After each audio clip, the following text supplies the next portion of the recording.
वबअस फ़ीहिम रसूलन मिनहुम यतलू अलैहिम आयातिक व युअल्लिमुहुमुल किताब वल हिकमा व युज़क्कीहिम इन्नका अंतल अज़ीज़ुल हकीम। सदक़ल्लाहुल मौलाना अज़ीम। व क़ाल नबी सल्लल्लाहु अलैहि वसल्लम इन्नमा बुइस्तु मुअल्लिमा औ कमा क़ाल अलैहि सलातु व सलाम। व क़ाल नबी सल्लल्लाहु अलैहि वसल्लम इन्नमा बुइस्तु लिउतिम्मा मकारिमल अख़लाक़ औ कमा क़ाल अलैहि सलातु व सलाम। मेरे सदर जलसा उलमाए किराम, नौजवान दोस्तों, बुजुर्गों, पर्दा में बैठने वाली मेरी माँ बहनों, चंद बातें वसूली आपके सामने मैं पेश करना चाहता हूँ। अगर आप उनमें से किसी एक बात को भी याद कर लें तो आप भी कामयाब, मैं भी कामयाब। और हमेशा याद रखिए, इस्लाम के अंदर तादाद को कभी गिनती नहीं की जाती। तादाद बहुत हो, काम का कुछ न हो, सब मुर्दार हो, फायदा कुछ नहीं है। जैसे कब्रिस्तान में पहुंचो तो न जाने कितने ज़माने से कब्रिस्तान में मिट्टी डाल के हम कितने मुर्दों को दफन कर दिए हैं, हज़ारों नहीं लाखों मुर्दे हैं, लेकिन वहाँ कोई काम का आदमी है नहीं। तो उस जगह पर कुछ बोलना भी बेकाम का होगा, नाकाम होगा, कोई हकीकत उसकी नहीं होगी। और अगर एक भी आदमी कहीं पर है, जिंदा है, और उनसे कुछ बात कही जाए और वो समझ ले तो ये बहुत बड़ा काम की बात है। इसलिए आप समझ लो कि ये तादाद के ऊपर मैं भी नहीं जा रहा हूं। मैं थोड़ा आपकी चंद आदमी की जहन को थोड़ी सी हल्की सी मैं थोड़ा सा सफाई कर दूं, दो चार हदीसें बयान कर दूं कि आपको कुछ काम आए। भाई सोना तो हमेशा है, आज या कल जब भी हमें मौत आएगी, न जाने कयामत कब कायम होगी, सोता ही रहना पड़ेगा। इतना लंबा सोने को छोड़ के काहे को चंद मिनट में इतना परेशान हो रहे हो? तो मैं इस कुरान की आयत को जो पढ़ा हूं, तो अल्लाह के नबी सल्लल्लाहु अलैहि वसल्लम को अल्लाह ताला ने इस दुनिया में भेजा चार काम लेकर। कई काम लेकर के याद रहेगा? चार कामें लेकर के भेजा।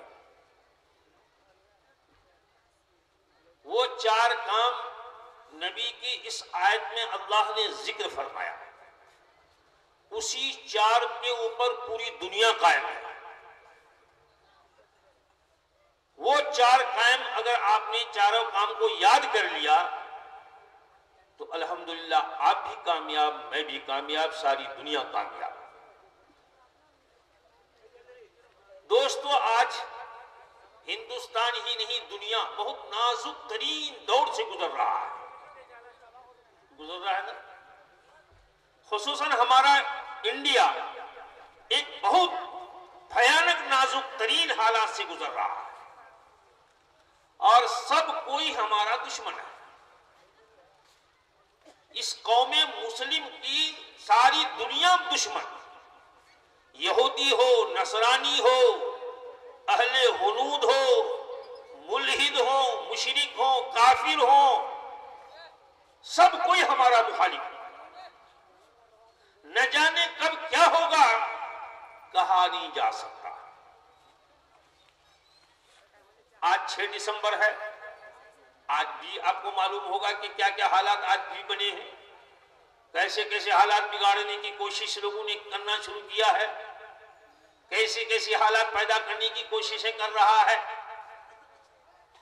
और इत्तेफाक से मैं भी सोचा था कि मैं कुछ इस मौजू पर बात करूं, लेकिन क्या कीजिएगा, टाइम नहीं है और वक्त भी नहीं है कि इतना मैं बोल सकूं। बहरहाल मैं खाली से ध्यान देता हूं कि दुनिया बिल्कुल हमारी मुखालिफ, पूरे तौर पर हमारा जानी दुश्मन, कदम कदम पर हमारे पीछे लगा हुआ है। न जाने कब क्या कर दे, कहा नहीं जा सकता है। इसलिए मेरे दोस्तों, मेरे भाइयों, मेरे नौजवान बच्चों, मैं आपसे खासतौर से गुजारिश करूंगा कि इस वक्त हम तो सब कुछ जानते हैं, जानने में भी कोई कमी नहीं है, खूब हमारे पास ईमान भी है, मैं आपको मानता भी हूं, ऐसा नहीं कि आप ईमान वाले नहीं हैं, अल्हम्दुलिल्लाह आप ईमान वाले हैं। अगर आप ईमान वाले नहीं होते तो इस ठंडी रात के अंदर इस वक्त आप यहां बैठे नहीं रहते। आप ईमान का सबूत दे रहे हैं, मैं आपके ईमान की गवाही भी दे रहा हूं। लेकिन सिर्फ मसला यह है कि ईमान तो है हमारे पास, वो धान काटने वाला, वो क्या बोलते हैं उसको, कचिया। कचिया तो मेरे पास है, लेकिन कचिया में थोड़ा धार नहीं है। जब कचिया में धार नहीं हो तो क्या धान कटेगा? वो काटोगे इधर से तो कटेगा उधर से, वो कटेगा भी नहीं, मुश्किल पड़ जाएगा। मैं सिर्फ चाह ये रहा था कि आपके ईमान में थोड़ा धार पैदा कर दो, ईमान के अंदर थोड़ा ऐसा धार बने कि जो ला इलाहा इल्लल्लाह की तलवार है, ये ला इलाहा इल्लल्लाह वाली तलवार अमल के साथ अगर चलेगा तो मैं कसम खा के इस मजलिस में आपके सामने कहना चाहता हूं, कुरान और हदीस के हवाला से, कि सारी दुनिया तेरे सामने कट जाए,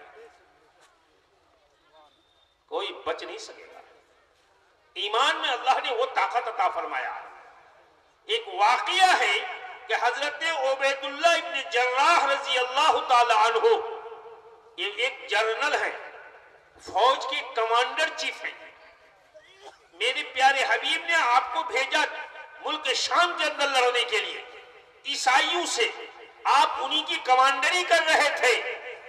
वाकया लिखा है, बुखारी शरीफ की हदीस है कि आप एक नहीं दो नहीं 10,000 यहूदियों के भीड़ में अंदर घुस गए और तलवार चलाने लगे, और इस तरीके से कि जैसे बैगन ऊपर फेंका जाए तो कट के नीचे गिर जाता है, तो गोया फुटबॉल के तरीके से, गेंदों के तरीके से और गुब्बारों के तरीके से सर कट कट के नीचे गिर रहा था।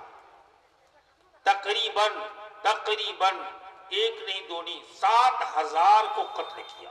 कितने को? एक सहाबी ने पूछा कि हुजूर आप कमाल का है, इतनी बड़ी भीड़ में घुसे कैसे, हिम्मत कैसे मिल गई? मैं नौजवानों आपसे मैं थोड़ा सा मुखातब होना चाहता हूं। आज जरूरत है नौजवानों की, मुस्तकबिल आपके साथ लगा हुआ है, आगे आपको काम करना। हम लोग तो बूढ़े हो गए, हम लोग तो अब अपना बिस्तर पकड़ लिए हैं, आगे का सहसवार तुम हो। तुमको ईमान वाली बात आपको समझना पड़ेगा, और कुछ समझ लो तो इंशाअल्लाह मैं ईमानदारी के साथ कहता हूं, दुनिया तुम्हारे सामने टिक नहीं सकती है। मैं थोड़ा सा ईमानदारी पैदा करना पड़ेगा, थोड़ा वो बता रहा हूं कि थोड़ा धार दे दो। तो पूछा कि आप इतना ऐसा काम कैसे करेंगे? कहा कि मैंने आका से सुना था, इसलिए मैं सुना रहा हूं आपको, याद रखोगे इंशाअल्लाह। उस हजरत उबैदुल्लाह इब्न जर्राह ने फरमाया कि मेरे भाई सहाबी, तुम मुझसे पूछते हो कि उस 10,000 की फौज के बीच में घुस गया और मैंने तकरीबन 7,000 को तहे तेग कर दिया, फुटबॉल के तरीके और गेंदों के तरीके से सर कट कट के गिर रहे थे। सुन लो कान खोल के, मैंने आका से सुना था। क्या सुना था? कि ईमान वाला जिंदा है और बेईमान मुर्दा है। ईमान वाला क्या है? जिंदा है, और बेईमान मुर्दा है। जब मुर्दे की बस्ती में हम कब्रिस्तान में चले जाए तो लाखों मुर्दा रहे, कुछ बिगाड़ नहीं सकता, और जिंदा की अगर बस्ती में चले जाए तो एक दो भी है तो हमको क्या बिगाड़ सकता है। इसलिए मैं तो मुर्दा के पास गया हुआ था, इन मुर्दों के अंदर ताकत क्या जो मुझे छू सके और मुझे कुछ उंगली दिखा सके, इसलिए मैंने क्या मुर्दा समझ के सब मुर्दों को उड़ाना शुरू कर दिया। बात समझ में आई? इसलिए काफिर कौफ एक ऐसी चीज है जो उसमें खौफ बहुत है, उसमें डर है। वो जब तक जिंदगी है तब तक उनके लिए सब कुछ है, मर गया सब उसका साफ हो गया। हुआ कि नहीं हुआ? इसलिए फरमाया आका मौला जनाब रसूल पाक ने कि जिंदू के सामने मुर्दा टिक नहीं सकता है। 360 की जमात है, सबसे पहले इस्लाम का जंग है, लेकिन आपको मालूम होना चाहिए ये 360 ने अरब के 1000 नामी गिरामी पहलवान, बड़े बड़े बहादुर जो हजारों पर भारी थे, उन 1000 को ये 313 ने ऐसा ललकारा है कि सारे के सारे क्या अपना जान छुटका बचाने के लिए भागते रहे, पीछे से करते रहे, सबकी क्या माल लूटी गई। आका ने क्या एक नहीं, 2 नहीं, 70 को कत्ल किया, 70 को कैद कर दिया। सोचो, अरब के नामी गिरामी सब पहलवान आए हुए थे लड़ने के लिए, जो हजारों पर भारी एक होता था, उनमें से छांट छांट के भेजा गया। और सहाबा किस हाल में थे? ए नौजवानों, थोड़ा गौर करना, ईमान किसे कहते हैं? किसी के पेट में कपड़ा बंधा हुआ था, भूख के मारे पत्थर बंधा हुआ था, किसी के पास खाने का सहारा नहीं था, एक एक खजूर 2-2 आदमी बांट कर खाए थे, एक एक क्या है कप पानी 2-2 आदमी पिए थे, और उनके पास न कोई तलवार, न कोई हथियार, न कोई घोड़ा, न कोई हाथी था, बल्कि कुल काम ये था कि सिर्फ 8 तलवार था 313 में, और क्या है 18 की तिरकस बताया जाता है, 8 ऊंट था, 5 घोड़े थे और 2 उसमें गधा था। इतनी सामान लेकर के लड़ने गए थे। किनके मुकाबले में? जिनके पास सब कुछ था, हर एक के पास घोड़ा था, हर एक के पास दंगी तलवारें थी, हर एक का पेट भरा हुआ था, हर एक अपने माल से लदा हुआ था। मेरे भाइयों बुजुर्गों, ईमान की एक ऐसी हरारत होती है, कुफ्र उसके सामने टिक नहीं सकता है। इसलिए आज हालात दुनिया का जो नाजुक तरीन बनता जा रहा है, जरूरत इस बात की है थोड़ा अमल की मैदान में उतर जा। यहीं पर एक बात बता करके मैं आपको थोड़ा सा समझा देना चाहता हूं। एक जंग है, उस जंग खैबर को लड़ने के लिए सहाबा गए थे। उसमें तकरीबन तादाद बताई जाती है कि तकरीबन 1700 की तादाद है सहाबा की। जब जंग खैबर में पहुंचे, उधर से मुशरिकीन का भी जमात आमने सामने है। रोजाना कुछ झड़पा झड़पी हो रही है, लड़ाई हो रही है, लेकिन जंग न हारा जा रहा है न जीता जा रहा है। न हार मुसलमान की हो रही है, न हार काफिरों की हो रही है, न जीत मुसलमानों की हो रही है, न जीत काफिरों की हो रही है। और उस पर नबी मौजूद है। नबी कहां है? उसी में है। थोड़ा गौर करो। मैं आपको बता देना चाहता हूं, आज दुनिया बहुत अय्यारी मक्कारी में फंस गया है। इस अय्यारी मक्कारी से बचाने के लिए मैं बात कर रहा हूं आपसे। थोड़ा सोचना। जंग हार जीता नहीं जा रहा, झड़प हो रही है। उसके बाद आका मौला जनाबी रसूल पाक सल्लल्लाहु अलैहि वसल्लम ने फरमाया कि सहाबाओ,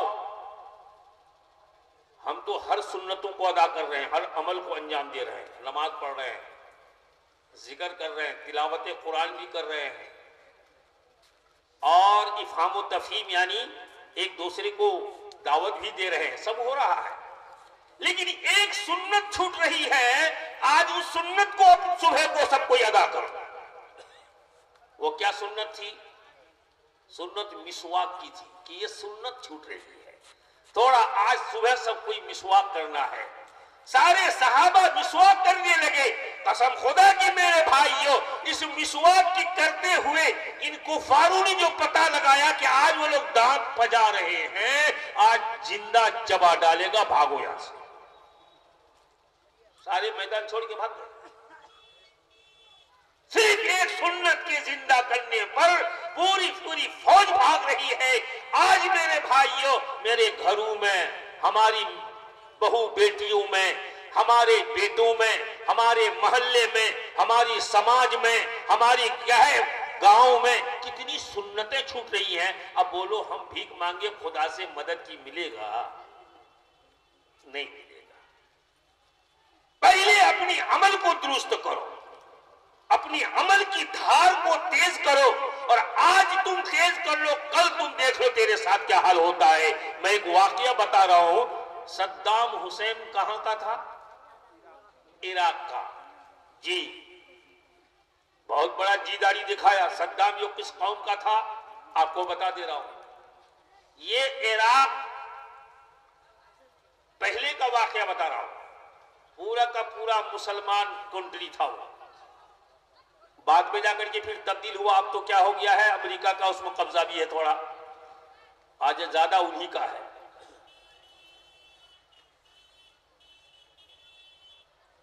इराक के लोग अल्लाह को हमेशा याद करते रहे।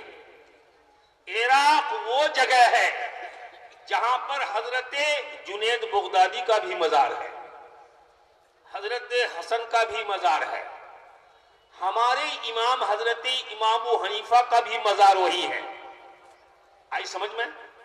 और एक नहीं दो नहीं, तकरीबन 700 सहाबा का वहां मजार है।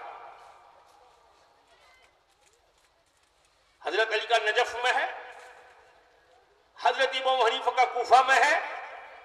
अब एक एक जगह का तुम अपना तस्कीज कर लेना। बहरहाल इराक वो जगह है जहां पर तकरीबन 700-800 सहाबा का मजार है, और जिसमें हजरत अली का भी मजार है, जहां पर हजरत इमाम हनीफा का भी मजार है, और यही नहीं हजरत जुनैद बगदादी का भी वही मजार है। बगदाद बोलते हो ना, जुनैद बगदादी ये कहां के थे? और हजरत बड़े पीर साहब, जिसको आज कुछ लोग बोलते हैं पीराने पीर दस्तगीर, बड़े पीर साहब हजरत अब्दुल कादिर गीलानी, वो जीलान भी वही है। इतने बड़े बड़े लोग हैं, और वहां पर अमेरिका ने अटैक किया, और ऐसा अटैक किया कि पूरी क्या है, इराक को तबाह बर्बाद कर दिया, सद्दाम को भी तबाह कर दिया कि नहीं कर दिया? गैरुल्लाह से अगर कुछ बनता तो वहां कुछ नहीं बिगड़ता। मालूम हुआ है कि सब कुछ अल्लाह के हाथ में है, अल्लाह जो चाहेगा वो होगा। इसलिए पूरी ईमान अल्लाह पर रखना होगा, गैरुल्लाह पर ईमान रखना जायज।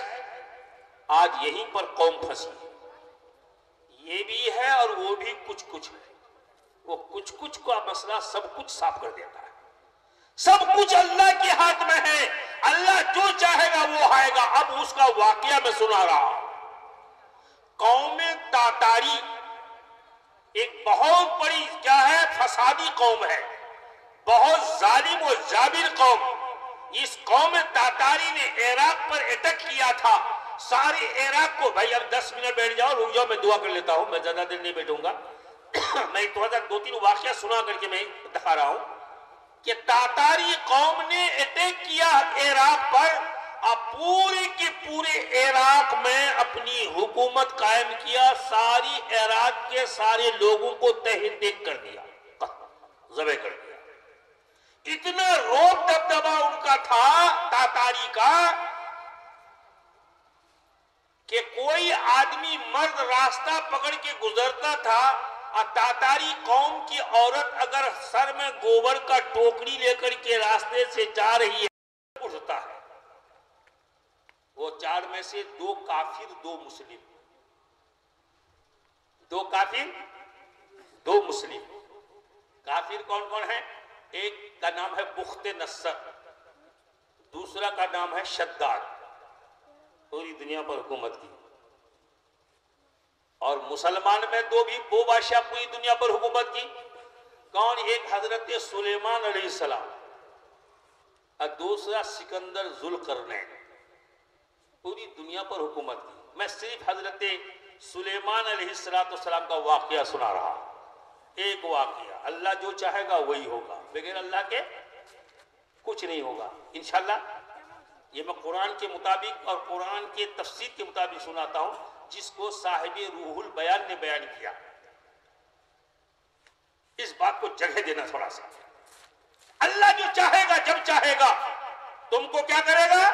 जहां हाथ रखोगे वो मिट्टी सोना बना देगा, और अल्लाह जब लेना चाहेगा तो सोने पर हाथ रखोगे तो क्या बना देगा? मिट्टी बना देगा। होता है कि नहीं?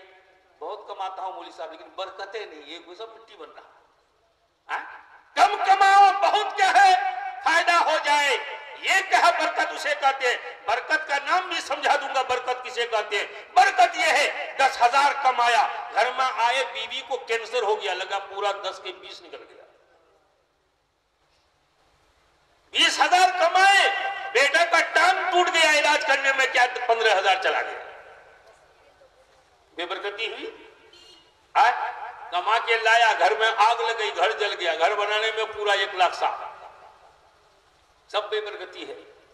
बरकत इसे कहते हैं तुमने 500 कमाया, घर में आया तो बीवी भी सेहतमंद है, बेटा भी सेहतमंद है, सब मजे से क्या खेल कूद रहा है, किसी किस्म की कोई तकलीफ नहीं, सब कोई खुश है, हर्षाचो बच्चाच है, खेलता हुआ सामने मुस्कुराता हुआ आता है, तबीयत खुश हो गई, 500 रुपया लिया। अब 500 को क्या दिया बीवी का, बीवी ने कहा वो 500 जो दिए थे ना अभी वही बाकी रह गया है, उसी का अभी चल रहा है। कहा ठीक है।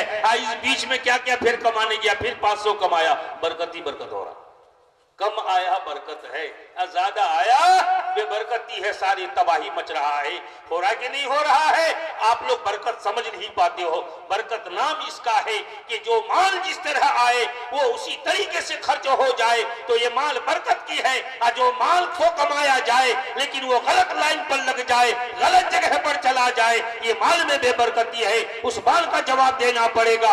और जायज का कमाई में कोई जवाबदेही नहीं होगा। अल्लाह जानता है जायज से कमाया, जायज पर खर्च कर रहा है, नाजायज कमाओगे नाजायज खर्च होगा। अल्लाह के यहाँ लेने का भी क्या हिसाब होगा और देने का भी हिसाब हो जाएगा, मसला टेढ़ा हो जाएगा। हजरत सुलेमान अलैहिस्सलाम एक मरतबा अपनी पूरे लश्करों के साथ तफरी के लिए निकले और उनकी हुकूमत का हाल अजब था। उनकी हुकूमत का हाल अजब था। क्या हुकूमत? हर चीज पर हुकूमत। और लोग जो हुकूमत कर रहे हैं तो सिर्फ किस पर कर रहे हैं भाई? आदमी पर ना। थोड़ा सा कहीं पर कर दिया कि यहाँ शेर नहीं मारना या हिरन नहीं मारना है, लेकिन शेर और हिरन अगर आ जाए मोदी के सामने, कहेगा कि हम यहाँ का प्रधानमंत्री, छोड़ देगा, खा जाएगा। हिरन को कहे कि इधर रुक जा, तू हमारी हुकूमत में है, हम मोदी जी आए हैं, तो क्या वो हिरन रुक जाएगी? नहीं। मालूम यह हो कि इसको किसी पर हुकूमत नहीं, सिर्फ इंसान पर है, जो चाहे कर दो, वो भी डरा धमका कर। इस पर इंसान पर भी नहीं है, सिर्फ खाली खौफ पैदा करके, झूठ बोलकर। लेकिन हजरत सुलेमान की हुकूमत जो थी, पूरा 18,000 मखलूकात